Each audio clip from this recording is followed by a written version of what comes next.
Hello అందరికీ, welcome back to DP family world. ఈరోజు మన ఛానల్లో చిన్న మినీ వ్లాగ్ అనమాట. ఇది వచ్చేసి నేను ఒక 3 మంత్స్ నుంచి సేవ్ చేస్తున్న మనీ అనమాట. ఎందుకంటే జనవరి నుంచి సేవ్ చేస్తున్నాను. ఇవి ఏప్రిల్ 8కు మ్యారేజ్ డే ఉందన్నమాట. ఆ రోజు మా హస్బెండ్కి ఏదైనా గిఫ్ట్ ఇద్దామని చెప్పేసి 3 మంత్స్ నుంచి అలాగే ఈ విధంగా గల్లలో వేసి పెడుతున్నాను అనమాట. ఈరోజు 8 అంటే ఈరోజు ఆల్రెడీ 3 కదా, ఇంకా 3 డేస్ అయితే 8 అవుతుంది.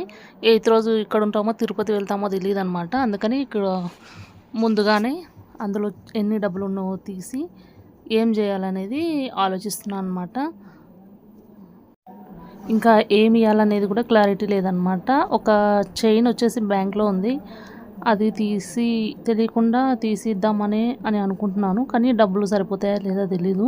అందుకని ఫస్ట్ ఎన్ని డబ్బులు ఉన్నాయనేది ఒకసారి తీసి కౌంట్ చేస్తే మనకు తక్కువ పడితే ఇంకా యాడ్ చేయాల్సి వస్తుంది, ఎక్కువ పడితే నో ప్రాబ్లం అనమాట, వచ్చేస్తుంది అనమాట. అందుకని ఇప్పుడు చూడండి, గల్లలో ఉన్న డబ్బులన్నీ తీసేసిన. ఆల్రెడీ ఇంతకుముందు కూడా ఒకసారి సేవ్ చేసేసిన అనమాట. సేవ్ చేస్తే అప్పుడు తీసి మా ఆయనకి ఇచ్చిన. అందుకని అది మొత్తం పగలగొట్టకుండా అలా ముందర కొంచెం ఓపెన్ చేసి అందులో నుంచి తీసాను అనమాట. ఇంకా దాన్ని వేస్ట్ చేయడం ఎందుకని ఇప్పుడు కూడా అదే విధంగా అట్లాగే డబ్బులు వేసేసి ఇప్పుడు ఎన్నైనావో ఒకసారి కౌంట్ చేస్తున్నాను. మీరు కూడా కౌంట్ చేయండి. మీరు కరెక్ట్గా కౌంట్ చేస్తున్నారా లేదా అనేది నాకు కామెంట్ సెక్షన్లో కామెంట్ చేయండి. మీరు కరెక్ట్గా చెప్తున్నారా లేదా అనేసి నేను కరెక్ట్ ఆన్సర్ అయితే చెప్తాను నెక్స్ట్ వీడియోలో.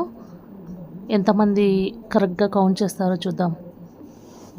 అలాగే ఏం గిఫ్ట్ ఇవ్వాలి, ఏమి ఇవ్వాలనేది కూడా ఒకసారి నాకు కొంచెం సజెషన్ ఇవ్వండి.